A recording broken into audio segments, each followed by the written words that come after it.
గత పాలకులు సూర్యాపేట జిల్లా కేంద్రంగా రేషన్ బియ్యం అక్రమ దందా చేసి కోట్ల రూపాయలు దండుకున్నారన్నారు నకరికల్ ఎమ్మెల్యే వేముల వీరేశం.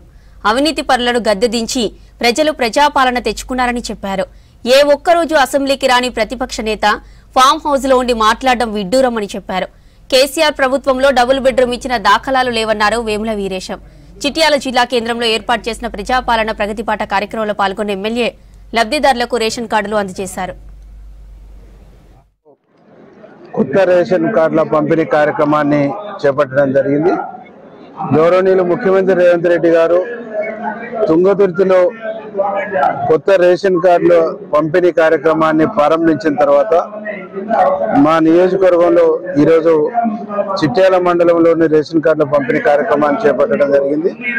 ఈ మండలంలో కొత్తగా 1600 రేషన్ కార్డులు, పాత రేషన్ కార్డులలో పేర్లు యాడ్ చేయవలసిన ఒక 2000 మంది పేర్లను యాడింగ్ అనేటువంటి కార్యక్రమాన్ని చేయడం జరిగింది.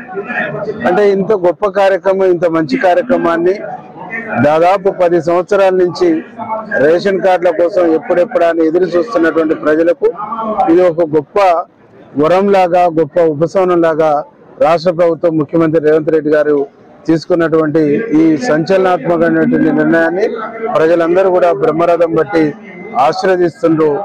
మా కడపాకలి, మా కడుపు బాధ తెలిసినటువంటి, మా కన్నీళ్లు తెలిసినటువంటి ముఖ్యమంత్రి ఈ రాష్ట్ర ముఖ్యమంత్రి అయింది కాబట్టి పేదవాళ్ళ కష్టాల కన్నీళ్లు తుడిచేటువంటి దాంట్లో భాగంగా ఈరోజు మాకు రేషన్ కార్డులు ఇస్తున్నారనేటువంటి ఒక సంతోషం ప్రజల కళ్ళల్లో మేము